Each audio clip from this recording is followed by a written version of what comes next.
لله نحمده ونستعينه ونستغفره ونعوذ بالله من شرور أنفسنا ومن سيئات أعمالنا من يهده الله فلا مضل له ومن يضلل فلا هادي له وأشهد أن لا إله إلا الله وحده لا شريك له وأشهد أن محمدا عبده ورسوله يا أيها الذين آمنوا اتقوا الله حق تقاته ولا تموتن إلا وأنتم مسلمون يا أيها الناس اتقوا ربكم الذي خلقكم من نفس واحدة وخلق منها زوجها وبث منهما رجالا كثيرا ونساء واتقوا الله الذي تساءلون به والأرحام إن الله كان عليكم رقيبا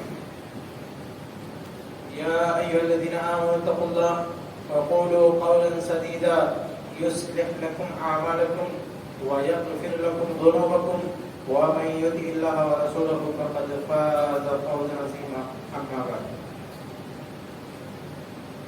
فإن أصدق الحديث كتاب الله وأحسن الهدي هدي محمد صلى الله عليه وسلم وشر الأمور محدثاتها وكل محدثة بدعة وكل بدعة ضلالة وكل ضلالة في النار. محترم حاضرین، سامعین سامعات، ارکان اسلام میں سے ایک اہم رکن صاحب استطاعت پر حج کی ادائیگی اس کا موسم ہے،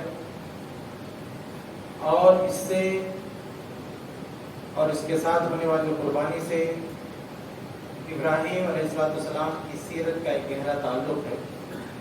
اس لیے آج کے اس خطبے میں ہماری کوشش ہوگی کہ ابراہیم علیہ السلام کی سیرت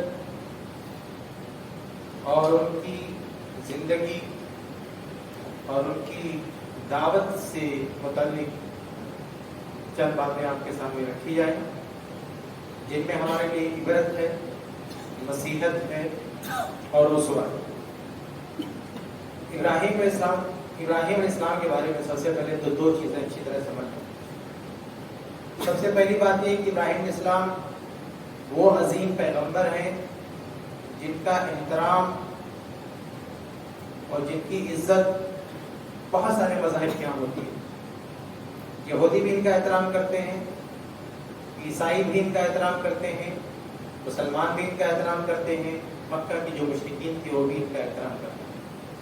بلکہ جب اللہ کے نبی صلی اللہ علیہ وسلم نے دعوت پیش کی تو اس وقت مکہ میں 3 طرح کے لوگ تھے، یہودی، عیسائی اور مشرکین، اور یہ تینوں کے تینوں ابراہیم علیہ السلام کو اپنا امام مانتے تھے، ان کی عزت کرتے تھے. اسی لیے اللہ رب العالمین نے قرآن میں جگہ جگہ ابراہیم علیہ السلام کا نام لے کے ان کے حوالے سے حق کی دعوت پیش کی ہے، تاکہ جس شخصیت کا احترام ان کے دل میں ہے اس حوالے سے یہ حق کی طرف آئیں. قرآن میں اللہ تعالیٰ نے کہا کہ یا اہل الکتاب لم تحاجون فی ابراہیم، کہ اہل کتاب تم ابراہیم علیہ السلام کے بارے میں کیوں حجت کرتے ہو؟ جب ان کا نام آ گیا تو تمہارے یہاں بھی قابل احترام ہے، تو ان کے تعلق سے حجت بازی نہیں ہونی چاہیے، کیونکہ وہ سب کے یہاں محترم ہے.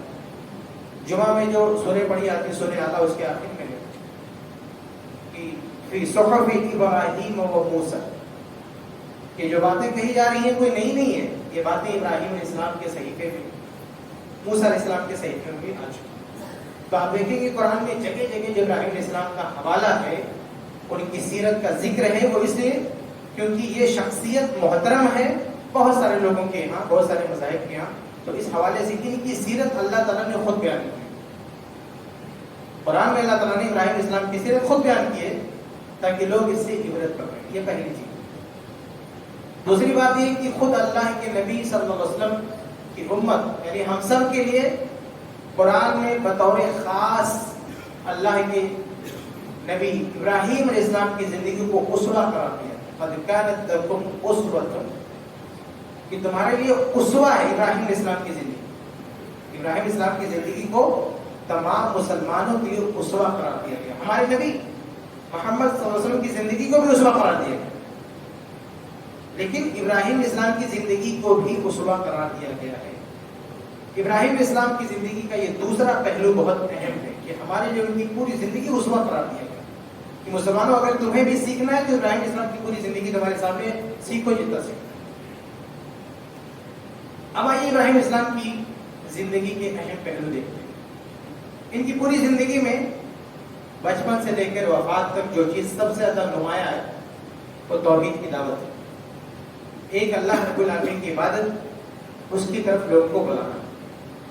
آپ کہہ سکتے ہیں ان کو یہ موحدین کے امام اور خانہ کعبہ جو توحید کا مرکز ہے، جہاں سے توحید کی دعوت بلند ہوتی ہے، جہاں پہنچنے کے بعد کسی بھی مسلک کسی بھی مذہب کا نام و نشان نہیں دکھتا، وہاں صرف اللہ کی بات ہوتی ہے، وہاں شرک کا نام و نشان نہیں ہے۔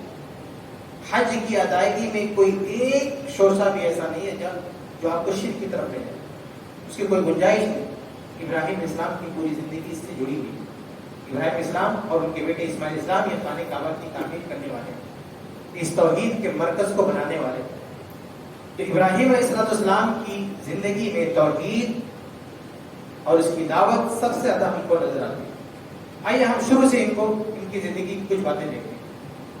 ان کی جب پیدائش ہوتی ہے تو ایک ایسے گھر میں جہاں نہ صرف بت پرستی ہو رہی ہے بلکہ بتوں کو بنایا جا رہا ہے، جو بتوں کا کارخانہ ہے، لیکن ایسے ماحول میں آنکھیں کھولنے کے باوجود بھی ابراہیم علیہ السلام نے آبائی تقلید کا راستہ نہیں اپنایا بلکہ علمی تحقیق کا راستہ چنا۔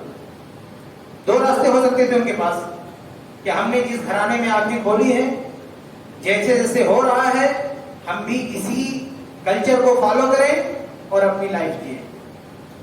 لیکن دوسرا راستہ جو ایک فطری راستہ ہے، اللہ رب العالمین نے بائی ڈیفالٹ ہر بچے کے دل میں وہ راستہ رکھا ہے، وہ تحقیق کا راستہ ہے، علم کا راستہ ہے، فطرت کا راستہ ہے۔ صحیح بخاری کی حدیث ابی ہریرہ رضی اللہ تعالی عنہ قال قال رسول اللہ صلی اللہ علیہ وسلم ما من مولود الا يولد على الفطرة فابواه يحودانه او ينصرانه او يمجسانه رواه البخاری۔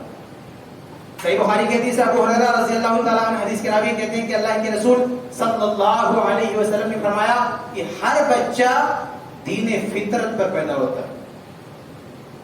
کوئی بھی بچہ جب جنم لیتا ہے تو اس کی سوچ توحید کی ہوتی ہے، اس کا راستہ تحقیق کا ہوتا ہے، لیکن جب ماں باپ کا دباؤ پڑتا ہے تو ابواہ یحودانی، کسی کے ماں باپ اس کو یہودی بنا ڈالتے ہیں، کسی کے ماں باپ اسے عیسائی بنا ڈالتے ہیں، کسی کے ماں باپ اسے مجوسی بنا ڈالتے ہیں، اور جو توحید اور جو فطرت لے کر پیدا ہوا تھا اس سے اس کو ہٹا دیتے ہیں۔ لیکن ابراہیم علیہ السلام نے پیدا ہونے کے بعد، ہوش و حواس سنبھالنے کے بعد فطرت کے راستے سے ہٹنا گوارا نہیں کیا، باوجود اس کے کہ ان کا گھرانہ، ان کے والدین ایک الگ راستے پر تھے، لیکن ابراہیم علیہ السلام نے اپنے لیے تقلید کا، باپ دادا کی تقلید کا راستہ نہیں چنا، تحقیق کا راستہ چنا۔ انہوں نے غور و فکر کیا کہ حق کیا ہے، سچ کیا ہے، یہ تو سمجھ سے باہر ہے۔ اپنے ہاتھوں سے کسی چیز کو بنانا، اسی کی پوجا کرنا، یہ تو کسی طور سے سمجھ میں آنے والی بات نہیں ہے، ہم کیسے مان لیں اس کو؟ تحقیق کرنا شروع کیا۔ اس میں میرے بھائیوں ہمارے لیے جو سبق ہے، ہمارے لیے جو عبرت ہے، ابراہیم علیہ السلام کی زندگی میں، زندگی کے اس حصے میں ہمارے لیے جو سیکھ ہے وہ یہ کہ ہم بھی تحقیق کا راستہ چنیں، ہم بھی تقلید کے راستے سے دوری اختیار کریں۔ یہ نہ دیکھیں کہ ہمارے آباء و اجداد کون سے راستے پر تھے، یہ دیکھیں کہ حق کا راستہ کون ہو سکتا ہے۔ یہ دین کے بارے میں سب سے زیادہ ضروری ہے۔ ابراہیم علیہ السلام کی زندگی ہم سے یہی کہتی ہے کہ دنیاوی معاملات میں تو ہر آدمی اپنے ماں باپ کو نہیں دیکھتا۔ یہ بھی دیکھیں شیطان کیسے پٹی پڑھاتا ہے۔ شیطان اگر بچوں کو تقلید کا راستہ دکھاتا تو دین کے معاملے میں، لیکن دنیاوی معاملے میں شیطان تقلید کا راستہ نہیں دکھاتا۔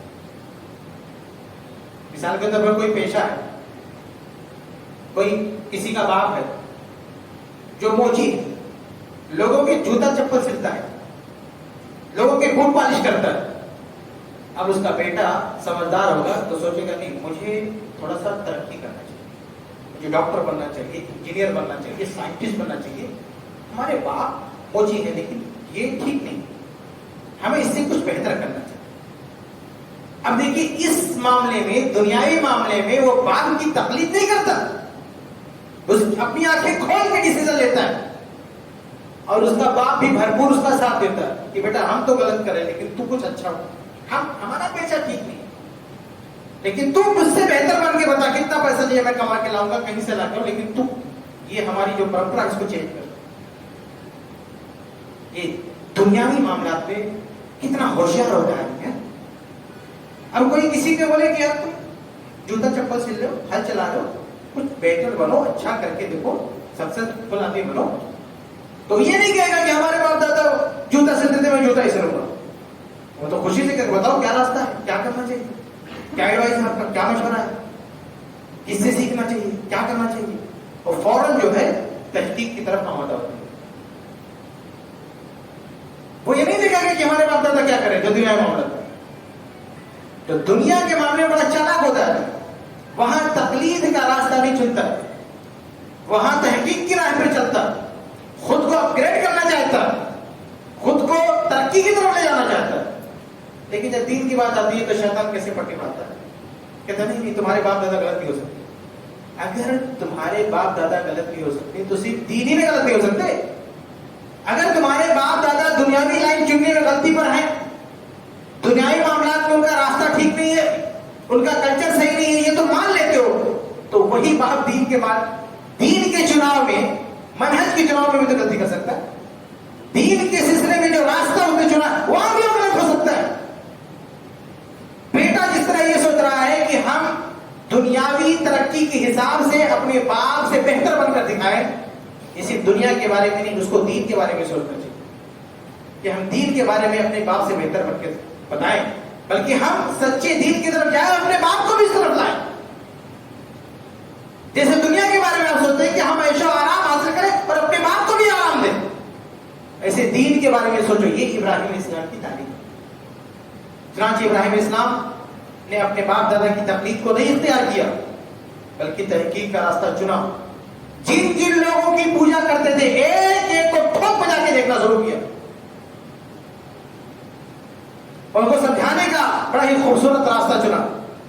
اللہ تعالیٰ نے نقل کیا قرآن میں، فَلَمَّا جَنَّ عَلَيْهِ اللَّيْلُ رَأَىٰ كَوْكَبًا قَالَ هَٰذَا رَبِّي۔ کیسے ایک ایک کو ٹھوک بجا کے سمجھا رہے ابراہیم علیہ السلام کہ ان کی اوقات کیا، جن کو تم پوچھتے ہو۔ فَلَمَّا جَنَّ عَلَيْهِ اللَّيْلُ، جب رات ہوئی، رَأَىٰ كَوْكَبًا، چمکتا ہوا تارا دیکھا، تو اپنے قوم والوں سے کیا کہا، لوگوں سے کہا ہاذا ربی، یہ میرا رب ہے۔ کتنا بڑا ستارہ چمک رہا، حقیقت میں دل سے رب نہیں مانا، وہ تو سمجھا رہے ہیں، ان کا دماغ ٹھکانے لگا رہے ہیں۔ ایسا نہیں کہ وہ کنفیوز تھے نا، وہ ستارے کی اوقات بتا رہے ہیں۔ جب نکلا تو لوگوں کو بتا، یہ دیکھو کتنا بڑا، یہ میرا رب ہے، تم کیا مٹی کا بنا کے پوچھتے ہو، پوچھنا اس کو پوچھو۔ لیکن جب وہ ڈوب گیا، فلما افل، وہ ڈوب گیا، کہا یہ گیا لا يحب الافلين، جو ڈوب گیا میں اسے پسند نہیں کرتا، میں اسے لائک نہیں کر سکتا، یہ بہت بڑا تھا، تمہارے بتوں سے بڑا تھا، لیکن گیا، ڈوب گیا۔ جو ڈوب گیا وہ خدا نہیں ہو سکتا، وہ معبود نہیں ہو سکتا۔ ایک پیغام دیا، ایک سوچ دیا، وہ چاہے کتنا بڑا، چھوٹا ہو یا بڑا ہو، ڈوب گیا تو ختم اس کی کہانی۔ فلما رأى القمر بازغا، ریجیکٹ کر دیا ستارے کو، کہا یہ عبادت کے لائق نہیں۔ اس کے بعد چاند کی طرف توجہ دلائی۔ فلما رأى القمر بازغا، جب چاند کو چمکتے ہوئے دیکھا، قال هذا ربي، کہا یہ میرا رب ہے۔ فلما افل، جب چاند بھی ڈوب گیا، قال لئن لم يهدني ربي لأكونن من القوم الضالين، کہا یہ بھی ہمارا رب نہیں ہو سکتا، ہمارا جو حقیقی رب ہے اگر وہ مجھے صحیح راستے پر نہیں لے جائے گا تو میں تو گمراہ ہو جاؤں گا۔ رات گئی، صبح سورج نکلتا ہے سب سے بڑا چمکتا، فلما رأى الشمس بازغة قال هذا ربي هذا اکبر، چمکتے ہوئے سورج کو دکھا، یہ تو سب سے بڑا ہے، سب سے بڑا معبود تو یہ ہے، سب سے بڑا تو یہ دکھ رہا ہے. فلما افلت، لیکن جب سورج بھی ڈوب گیا، غروب ہو گیا، تو کہا یا قوم، اے لوگو، انی بریء مما تشرکون، یہ تم جن جن لوگوں کو پوچھتے ہو، چاہے بت ہے، چاہے چاند ہے، چاہے سورج ہے، اس میں سے میں کسی کو نہیں مان سکتا، میں بری ہوں. کیا پیغام دیا کہ جو ڈوب جائے وہ پوجا کرنے کے قابل نہیں. لیکن آج ہم مسلمان ہو کے ہم نے بھی کلمہ پڑھنے کے باوجود بھی ایسے ایسے لوگوں کو اپنا معبود بنا کے رکھا ہے.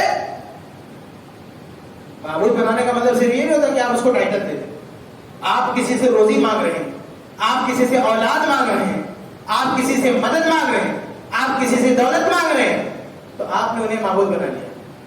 تو ابراہیم علیہ السلام کی طرح کبھی ٹھوک بجا کے دیکھا کہ یہ ڈوبنے والا تو نہیں ہے. اچھا خاصا ایک آدمی جھکا کھوکا بن کے بیٹھا ہوا، آدمی جا کے اس کو سجدہ کرتا ہے، اس کا ہاتھ چومتا ہے، اس کا پاؤں چومتا ہے. اس عقل نہیں آتی کہ ایک دن ڈوب گیا، مر جاتا ہے، ایک دن وہ ڈوب جاتا ہے، اس کی زندگی کا سورج ڈوب جاتا ہے اور اس قابل نہیں رہتا ہے کہ اپنے پاؤں پہ چل کے جائے. اس کو قبرستان میں 4 آدمی اٹھا کے لے جاتے دفن کرتے. اس کی زندگی کا سورج گیا. وہ کتنا بڑا اسٹار رہا ہو، وہ کتنا بڑا چاند رہا ہو، وہ کتنا بڑا سورج رہا ہو، جب زندہ تھا کچھ بھی نہ ہو، کتنا بڑا، کتنی بڑی توپ رہا ہو، لیکن ڈوب گیا نا. اس کی کہانی ختم. وہ عبادت کے لائق نہیں، وہ تمہاری دعا نہیں سن سکتا، وہ تمہاری پکار نہیں سنتا، کسی کوئی اوقات نہیں اس کی، کیونکہ ڈوب گیا. یہ کون کہتا ہے؟ ابراہیم السلام کی زندگی کے لیے. ابراہیم السلام کا یہ طریقے تفتیش، یہ طریقے تحقیق ہے. ابراہیم السلام نے ہمیں ایک میزان دیا، ایک ترازو دیا ہے، ایک کسوٹی دی ہے. ہم اس کسوٹی پر ہر جھوٹے خدا کو پرکھ سکتے ہیں، ہم چیک کر سکتے ہیں یہ اصلی ہے فیک ہے. اگر وہ ڈوب گیا تو فیک ہے. وہ کوئی بھی ہو، اگر وہ ڈوب گیا تو اس قابل نہیں ہے، اس کی اوقات نہیں کہ ہم اس سے کوئی چیز مانگیں. نہ اولاد مانگ سکتے، نہ روزی مانگ سکتے، نہ رزق مانگ سکتے، کچھ نہیں مانگ سکتے کیونکہ ڈوب گیا. یہ ابراہیم السلام کی زندگی ہے، جنہوں نے ہمیں تحقیق کا یہ راستہ سکھایا ہے کہ ڈوبنے والوں کو مت پکارو. اور صرف زمین پہ چلنے والے ستاروں کی بات نہیں کی انہوں نے، آسمان میں چمکنے والے ستاروں کی بات کی. یہ للو منجو لوگ جو ان کو ہم بٹھا کے پیر پتہ نہیں کیا بنا کے رکھے، ان کی بات نہیں کی ابراہیم علیہ السلام. انہیں کی بات کی جو آسمانوں میں رہ گئے، جن کی روشنی سے پوری دنیا منور ہوتی ہے. ان کی طرف انگلی اٹھا کے کہی کہ یہ بھی پوجنے کے لائق نہیں، یہ بھی پوجنے کے لائق نہیں، یہ سورج بھی پوجنے کے لائق نہیں. انسان کی کیا ہوگا؟ وہ اس قابل تو ہو گیا کہ جو اس کو پوجا جائے.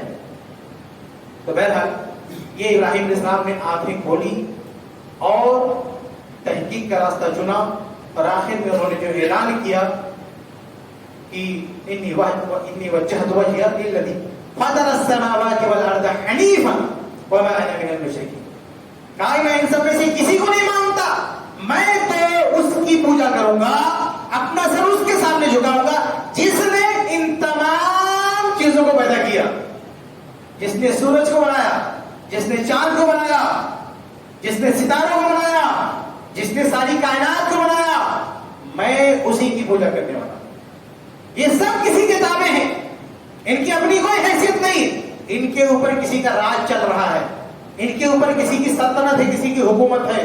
تو جو سب سے بڑا حاکم ہے میں اس کی عبادت کروں گا، ان جھوٹے خداؤں کی عبادت نہیں کر سکتا.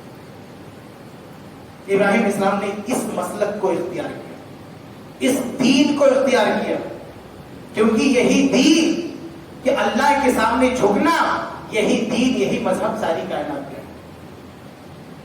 ابراہیم علیہ السلام نے دیکھا پوری کائنات کو کہ کائنات کی بڑی سی بڑی چیز بھی کسی کے انڈر میں ہے، خود کا پاور نہیں اس کا، وہ ایک ڈیوٹی پر ہے. وہ یعنی ہر کائنات کی ہر چیز اللہ کے سامنے جھکی ہوئی ہے، اس نے سر تسلیم خم کر دیا. اس لیے ابراہیم اسلام نے کہا کہ میرا بھی یہی مذہب ہے، یعنی اسلام. اسلام مانے کیا ہوتا ہے؟ جھک جانا، اپنی مرضی اللہ کو سونپ دینا، اللہ کے سامنے سرنڈر ہو جانا، اسی کو کہتے ہیں اسلام. تو ابراہیم السلام نے مذہب اسلام کو چنو کہ ہم اللہ کے سامنے جھکیں گے, اللہ کے علاوہ کسی کے سامنے نہیں جھکیں گے, کیونکہ ساری کائنات اللہ کے سامنے جھکی. اللہ نے قرآن میں کہا افغیر دین اللہ یبغون وَلَهُ أَسْلَمَ مَن فِي السَّمَاوَاتِ وَالْأَرْضِ. یہ دنیا والے اسلام کو چھوڑ کر کوئی اور مذہب کی طرف کیوں جاتے ہیں, جبکہ وَلَهُ أَسْلَمَ اللہ کے سامنے جھکی ہوئی ہے ہر چیز کائنات میں جو بھی ہے, سورج, چاند, ستارے, آسمان, یہ سب فرما برداری میں لگے ہوئے ہیں, اپنی ڈیوٹی میں لگے ہیں. ان کو دیکھو گے اور غور کرو گے تو اس نتیجے پر پہنچو گے کہ یہ حاکم نہیں ہے, یہ کسی کے انڈر میں کام کر رہے ہیں. ان کا ایک ٹائم ٹیبل ہے, اپنے ٹائم کے حساب سے اپنا کام کر رہے ہیں. مطلب ان پر کسی اور کا حکم چل رہا ہے, یہ کسی کے انڈر میں کوئی اور انہیں کنٹرول کر رہا ہے. یہ خود مالک نہیں اپنی مرضی کے, ورنہ اس منظم طریقے سے اتنی پابندی سے اپنی ڈیوٹی نہیں کرتے. یہ آزاد ہوتے, لیکن یہ آزاد, یہ تو سب غلام ہے. یہ چاند, ستارے, سورج, کائنات, یہ سب کے سب کسی کے سامنے غلام ہے. کوئی ہے جو ان کو کنٹرول کر رہا ہے, وہ اللہ ہے, وہ رب العالمین. ابراہیم علیہ السلام نے اللہ رب العالمین کو چنا عبادت کی کہ ہم اللہ رب العالمین کے علاوہ کسی اور کے سامنے سر نہیں جھکا سکتے, ہم اللہ کے رب العالمین کے سامنے سر تسلیم کو خم کرتے. تو ابراہیم علیہ السلام نے تحقیق کے بعد اس راستے کو چنا. اب اس کے بعد حق ان کے پاس آ گیا. حق آنے کے بعد آپ سوچیے کہ اس پورے معاشرے میں, پورے سماج میں اکیلا آدمی, کوئی ایک بھی ایسا نہیں ہے, کوئی ایک شخص بھی ایسا نہیں ہے جو ان کا ہم خیال ہو. پورا علاقہ ان کا بت پرست ہے, لیکن تنے تنہا انہوں نے توحید کا جھنڈا بلند کیا, سب کو ریجیکٹ کر دیا. یہاں سے ہمیں پیغام ملتا ہے کہ ہمیں کثرت دیکھ کر, میجورٹی دیکھ کر ہمیں اپنے حوصلے بس نہیں کرنا. بھیڑ کسی حق کی دلیل نہیں. اگر کسی چیز کو ایک بھیڑ کر رہی ہے تو وہ دلیل ہو ہی نہیں سکتی. یہ ابراہیم علیہ السلام کی سیرت ہم کو سکھاتی ہے کہ حق کیا ہے, سچ کیا ہے, جھوٹ کیا ہے. اس کا فیصلہ دلائل سے ہوگا, کوالٹی سے ہوگا, بھیڑ اور فالوور سے نہیں ہوگا. کہ اس آدمی کی بات کو اتنے لوگ فالو کر رہے ہیں, اس کا مطلب یہی صحیح ہے, نہیں. فالوئنگ سے یا بھیڑ سے حق اور باطل کا فیصلہ نہیں ہو سکتا. یہ ابراہیم علیہ السلام کی زندگی اور ان کی تحریک, ان کی سوچ کے خلاف ہے کہ آپ حق اور باطل کا فیصلہ اس بنیاد پہ کرو کہ اس کے پیچھے اتنے لوگ بھاگ رہے ہیں اس لیے یہ صحیح ہے, یا اس کے پیچھے کوئی نہیں جا رہا اس لیے یہ صحیح نہیں ہے. نہیں میرے بھائیو, حق و باطل کا فیصلہ بھیڑ نہیں کرے گی, یہ فین فالوئنگ نہیں کرے گی کون حق ہے کون باطل ہے, دلائل کرے گی. کس کی بات میں کتنا دم ہے, کس کی دلائل میں کتنی بات, کس کی بات مدلل ہے, کس کی دلیل میں کتنا وزن ہے, اس سے طے ہوگا کہ کس کے پاس حق ہے, کس کے پاس باطل ہے. بھیڑ سے فیصلہ کرنا ہوتا تو ابراہیم علیہ السلام یہ راستہ نہیں. ابراہیم علیہ السلام نے بھیڑ کی دعوت کو, بھیڑ کے مسلک کو ریجیکٹ کر دیا, نہیں مانا اس نے. بہرحال جب حق آ گیا تو حق پانے کے بعد دوسری ذمہ داری کیا ہوتی ہے؟ پہلی ذمہ داری ہوتی ہے کہ آدمی حق تک پہنچے. اب حق تک پہنچ گیا تو اب اس کے اوپر دوسری ذمہ داری ہوتی ہے کہ اس حق کو آگے فارورڈ کرے, لوگوں کو بتائے. تو ابراہیم علیہ السلام کی زندگی سے ہم نے پہلی چیز یہ سیکھی کہ انہوں نے تحقیق کا راستہ اپنایا, اپنے باپ دادا کی تقلید دین کے بارے میں. یہ پہلی چیز ہم کو سمجھ میں. دوسری چیز جو ان کی زندگی سے ہم کو سیکھنے کو ملتی ہوئی ہے کہ جب وہ حق کو پا گئے, حق تک پہنچ گئے, تو اب انہوں نے اس کو آگے فارورڈ کرنے کی شروعات. تو جب آگے اس کو پہنچانے کی شروعات کی تو سب سے پہلے کون, سب سے پہلے اگر آپ کے پاس کوئی حق بات ملی ہے تو اس کے سب سے زیادہ مستحق کون ہے؟ آپ کے گھر والے. کیونکہ حق ایک نعمت ہے, حق ایک نعمت ہے, ایک پیاری چیز ہے. اس پیار اور اس نعمت سے اپنے پریوار کو محروم مت کرو. اگر سمجھتے ہو کہ یہ حق ہے, توحید حق ہے, تو تمہاری اس دعوت توحید کے سب سے زیادہ مستحق تمہارے اپنے گھر والے, تمہارے والدین ہیں, تمہارے قوم قبیلے والے ہیں. چنانچہ ابراہیم علیہ السلام کے جو سب سے قریبی تھے ان کے والد محترم, اپنے والد کے سامنے انہوں نے حق بات کیا.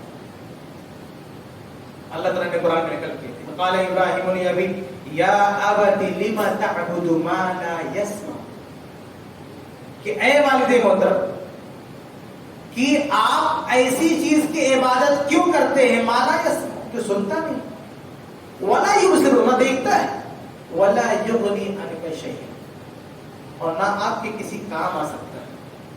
یا ابت انی قد جاءنی من العلم ما لم یأتک فاتبعنی اہدک الی صراط سویا.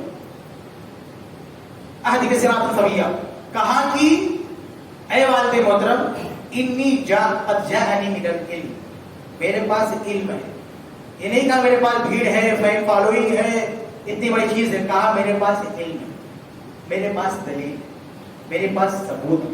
فتبعنی، اس لیے آپ میری بات کریں. یہ قرآن کے الفاظ. کہا کہ اے ابا، پہلی بات تو ریجیکٹ کیا ان کے معبود کو. کہا یا ابت لما تعبد، اے ابا آپ اس کی پوجا کیوں کرتے ہیں؟ لا یسمع، سنتا نہیں ہے، نہ دیکھتا، نہ آپ کے کسی کام کا، کسی کام کا نہیں، نہ سنتا ہے، نہ بولتا ہے، نہ آپ کو کوئی فائدہ پہنچاتا، کیوں اس کی پوجا کرتے؟ اور کہا قد جاءنی من العلم، آپ کے پاس علم نہیں ہے لیکن میرے پاس علم ہے، میرے پاس ریسرچ ہے، میرے پاس تحقیق، میرے پاس ثبوت ہے. فتبعنی، اس لیے آپ کو میری بات ماننا ہے. آپ میری بات مانیے کیونکہ میرے پاس علم ہے اور میں آپ کو سیدھے راستے کی طرف لے جاؤں. اب اپنے والد کو ہر طرح سے سمجھایا، ان کو لاجواب بھی کر دیا. ان کے پاس کوئی جواب نہیں، ان کے ابا کے پاس کوئی جواب نہیں. تو جب جواب نہیں ہوتا تو آدمی کیا کرتا؟ دھمکی دیتا. قال یا ابراہیم لئن لم تنتہی لارجمنک، اے ابراہیم اگر تو باز نہیں آیا تو میں تجھے رجم کر دوں گا، یعنی پتھروں سے مار مار کے ختم کر دوں گا. جان سے مارنے کی دھمکی دے رہا باپ اپنے بیٹے کو کہ اگر تو سدھرا نہیں تو میں تیری جان لے لوں گا. یہ کیا کس طرح کی باتیں کر رہا؟ لیکن دلائل نہیں، اپنے بیٹے کے دلائل کا کوئی جواب نہیں، جذباتی بات. تمہیں ماننا ہوگا نہیں تو ڈنڈے کی چوٹ پہ تم کو مرائیں گے.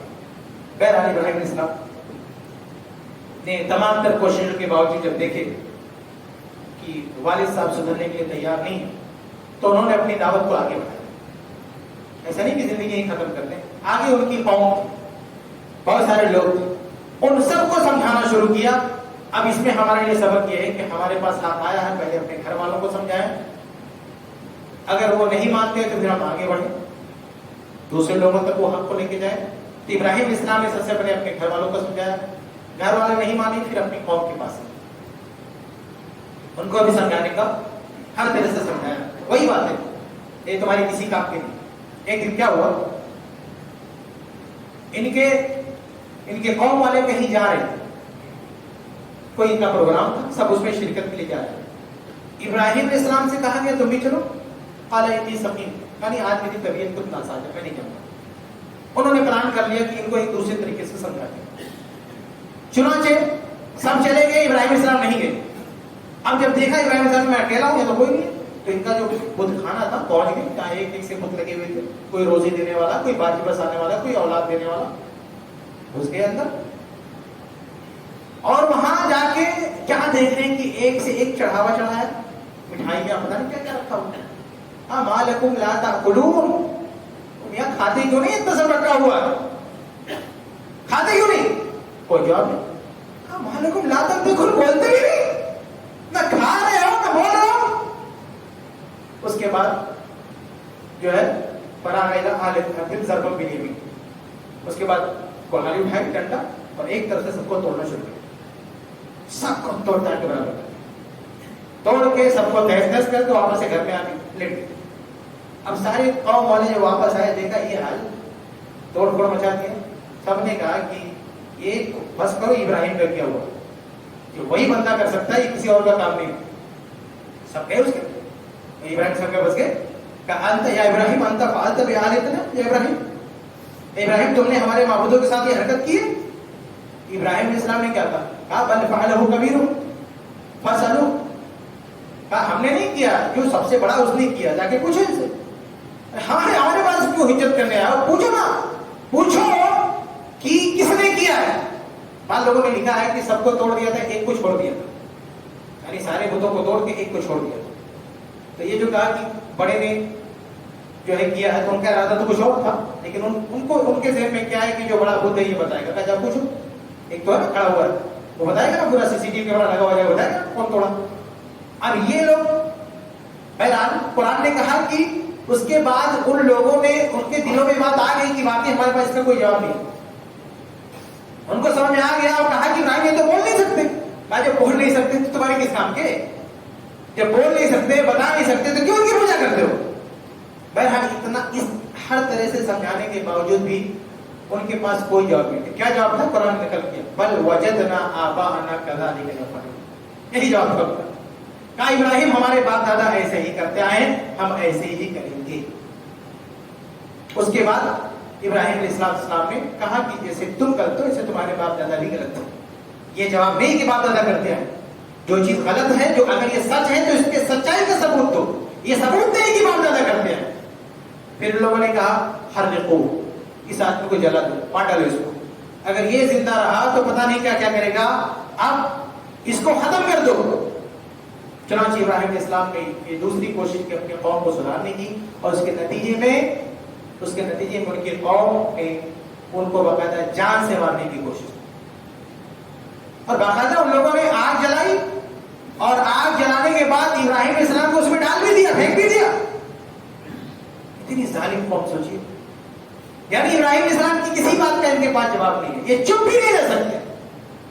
یہ چاہتے ہیں کہ ابراہیم علیہ السلام کی زبان بھی بند کر دیں, ان کی دعوت پر بھی روک لگا دیں.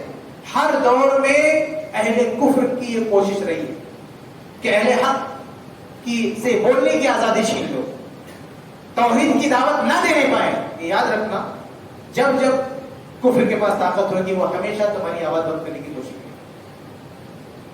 اور ان بدبختوں نے ابراہیم علیہ السلام کو اٹھا کے آگ میں ڈال بھی دیا.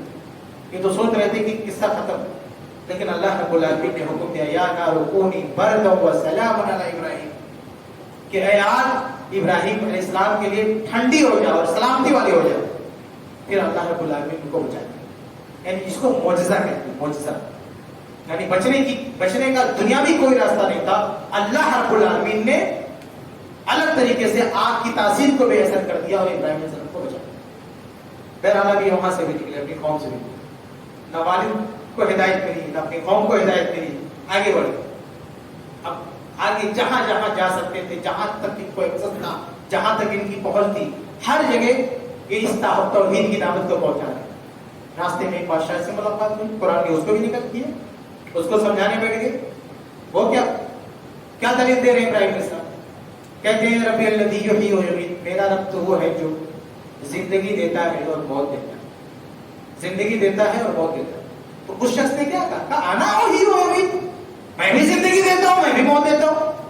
پٹ سے جواب دیا, بڑا خوش ہو کے دلیل دے دیا اس نے. یہ کون سی بڑی بات ہے, تو میں بھی مارتا ہوں جلاتا ہوں. مفسرین نے لکھا ہے کہ 2 لوگوں کو بلایا فوجیوں کو, ایک کو جان سے مار دیا, ایک کو چھوڑ دیا, کہا میں بھی زندہ کرتا ہوں, میں بھی مارتا ہوں. تو ابراہیم علیہ السلام نے اپنی دلیل کو بدل دیا اور کہا کہ میرا رب تو وہ ہے جو مشرق سے سورج کو نکالتا ہے. فأتی بہا من المغرب, اگر تم رب ہو تو سورج کو تم مغرب سے نکال کے بتاؤ. فبہت الذی کفر, اس پر وہ لاجواب ہو گئے. یہاں دیکھیے ابراہیم علیہ السلام سے سیکھنے کو ملتا ہے کہ وہ مناظرہ والے ذہن کے نہیں تھے.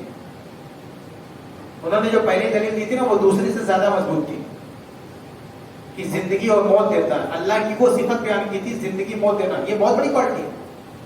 یہ سورج کو مشرق سے نکالنا یہ اتنا بڑا کام نہیں جتنا بڑا کام جان ڈالنا ہے. ایک لائف, زندگی دینا, یہ سب سے بڑا کام ہے. ایک چھوٹے سے چیز میں جان ڈال دینا, روح ڈال دینا, یہ سب سے بڑی طاقت اللہ تعالیٰ کہ اللہ تعالیٰ نے کسی کو زندگی دی ہے, اور یہ سب سے بڑی دلیل دیا, لیکن وہ سمجھ نہیں پایا, الٹا ہی سمجھ گیا, اس کی قوم کو پلٹ گئی. تو ابراہیم علیہ السلام نے کیا کیا, اپنی دلیل کو سائن کر دیا, دوسری دلیل سامنے لائی. اب کوئی مناظر ہوتا نا تو کہتا ہے بیوقوف, یہ مارنے جلانے کا مطلب تھوڑی ہے کہ تو سمجھ کے بیٹھا, میرا یہ مطلب ہے, یہ مطلب, پھر کہتا ہے یہ مطلب, پھر وہ مناظرہ شروع ہو جاتا, تو میں شروع ہو جاتا. لیکن ابراہیم علیہ السلام نے وہ راستہ نہیں تھا. ابراہیم کا مقصد اس کی زبان کو لاک کرنا نہیں تھا, اس کے دل میں حق کو اتارنا تھا. اس لیے ابراہیم علیہ السلام نے اپنی دلیل چھوڑ دیا, جو سب سے پاورفل, سب سے مضبوط دلیل تھی, اس کو کنارے کر دیا دوسری دلیل میں. یہ اصل میں یہ یہاں سے ہم کو سیکھنے کو ملتا ہے کہ اگر ہم حق کی دعوت دینا چاہتے ہیں تو مناظرہ والا طریقہ صحیح نہیں. کسی کو چپ کرنا, زبان بند کرنا, آپ اس طریقے سے اپنی بات رکھو. آپ کا مشن کیا ہونا چاہیے, آپ کا ٹارگیٹ, آپ کا گول یہ نہیں ہونا چاہیے کہ ہم اس کا جواب مت کر دیں. آپ کا گول یہ ہونا چاہیے کہ حق اس کے دل میں اتار دیں, چاہے مانے چاہے نہ. مناظر کیا کرتا ہے, اس کا پورا مقصد کیا ہوتا ہے, سامنے والا چپ ہو جائے بس میں جیت گیا. لیکن انبیاء اس طریقے میں دین کا کام نہیں کرتے تھے.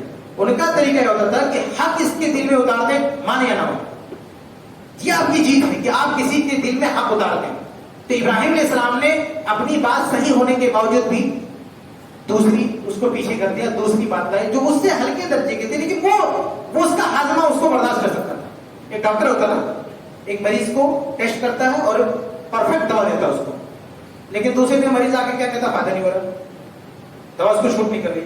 اب ڈاکٹر دوا چینج کر رہے, اس لیے نہیں کہ پہلی دوا خراب تھی, پہلی دوا ٹھیک تھی, لیکن اس کا جسم, اس کی باڈی اس کو ایکسپٹ نہیں کرتی, اس کی باڈی میں پرابلم ہے, اس لیے دوا اس سے ہلکی دیتا ہے. حالانکہ پہلے والی سب سے بیسٹ دوا تھی, لیکن وہ چینج کرتا ہے, اس سے ملتی جلتی دوا دیتا ہے جو پہلے سے بیٹر نہیں ہے, لیکن چونکہ اس کا جسم ایکسپٹ نہیں کر رہا, اس لیے دوسری دوا اس کو دینا پڑتا ہے. یہی طریقہ ایک دائی کا ہونا چاہیے کہ وہ سب سے بہترین بات رکھے, لیکن اگر سامنے والے کا دل مردہ ہو چکا ہے, سب سے بہتر بات نہیں قبول کر رہا ہے, تو دوسری طرح سے اس کو آزمائے اور اس کو حق بات پہنچانے کی کوشش کرے. یہ ابراہیم علیہ السلام کی زندگی ہے. بہرحال ابراہیم علیہ السلام کی زندگی میں بہت ساری باتیں ہیں, دیکھتے ہی دیکھتے 40 منٹ ختم ہو گیا. میں بات کو سمیٹتے ہوئے اتنا عرض کروں گا کہ ابراہیم علیہ السلام نے اپنے گھر والوں کو دعوت دی, اپنی قوم کو دعوت دی, باہر نکل بھی دعوت دی, اور اس کے بعد ابراہیم علیہ السلام کی زندگی میں جو آزمائشوں کے مرحلے ہیں وہ بہت کٹھن ہیں. آپ یہ نہ سمجھیں کہ اس دنیا میں اگر آپ حق کی تبلیغ کریں گے, حق کی دعوت دیں گے, تو لوگ آپ کو پھولوں کا ہار پہنائیں گے, اللہ رب العالمین آپ کو اس دنیا میں جنت دے دے گا. ایسا نہیں ہے. یہ مت سوچیں, حق کی یہ دلیل نہیں ہے کہ آپ کو دنیا میں جنت مل جائے. بہت سارے حق کی تبلیغ کرنے والے دنیا میں مصیبتیں سہتے ہوئے اور اپنی جسم سے اپنا خون بہاتے ہوئے گئے. ان کو شہید کیا گیا, ان کو سولی میں لٹکایا گیا, کیا کچھ کیا گیا ان کے ساتھ, اور تو اور کتنے انبیاء کو قتل تک کیا گیا. اس لیے یہ نہ سمجھیں کہ اس دنیا میں اگر ہم حق پر ہیں تو ہمیں اللہ تعالیٰ سارے عیش و آرام دے دے گا, آزمائے گا بھی اللہ تعالیٰ. ابراہیم علیہ السلام کو کیسے آزمایا, اتنے بڑے موحد ہونے کے باوجود بھی پوری زندگی انہیں اولاد کی دیا اللہ تعالیٰ, اکیلے کے اکیلے تھے, رب ہب لی من الصالحین, لیکن اس کے باوجود بھی انہوں نے صرف اللہ سے اولاد مانگی. ان کے کنبے قبیلے والے چلا رہے تھے کہ اولاد یہ دیتے, اولاد یہ دیتے, زندگی بھر اولاد نہیں ملی, لیکن اللہ کے سامنے اللہ کے علاوہ کسی کے سامنے نہیں. اور بے شمار اور زندگی بھر دعاؤں کے نتیجے میں اللہ تعالیٰ نے ایک اولاد دی بھی, تو کچھ دن کے بعد مطالبہ کر لیں ایک سو ذبح کرو. اللہ اکبر. ابراہیم علیہ السلام اتنی تمناؤں, ان کی دعاؤں کے بعد ایک اولاد ملی بھی تھی, اللہ تعالیٰ ایک دوسری آزمائش. ابھی تک دنیا والے ان کو آزمائشوں میں ڈال لیتے, اب اللہ تعالیٰ بھی دیکھتے ہیں. جس اللہ کے خاطر اتنا کچھ سہا, وہی اللہ ان کو اور ٹیسٹ کر رہا ہے, ان کو اور آزما رہا ہے کہ ہم سے اس کا تعلق کتنا مضبوط ہے. کیا اس بچے کو ذبح کرتے ہیں.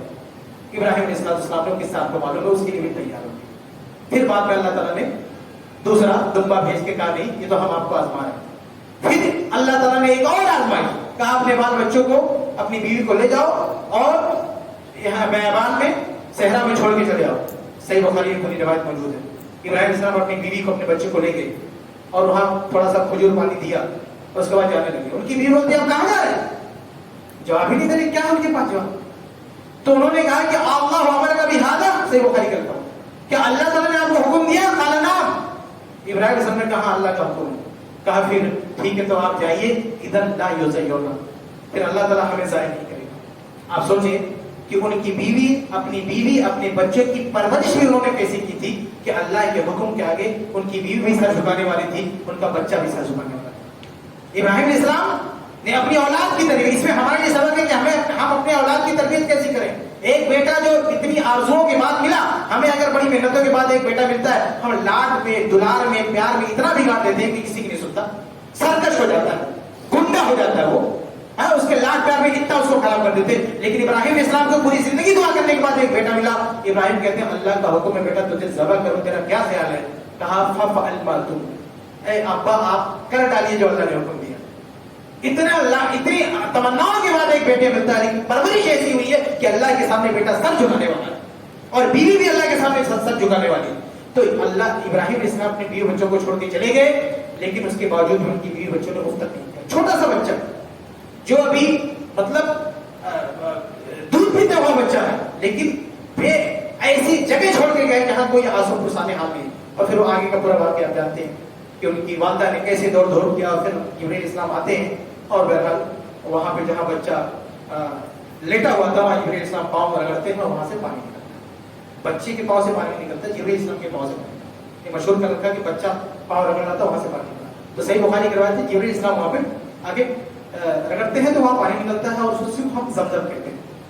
اتنا. اب آخری بات, اس کے بعد حالات نارمل ہوتے ہیں. ابراہیم السلام دوبارہ فیملی کے ساتھ آتے ہیں اور یہ ان کے بچے ان کی بیوی یہیں پہ جو ہے رہنے لگتے ہیں, یہی ان کا ٹھکانہ ہوتا ہے.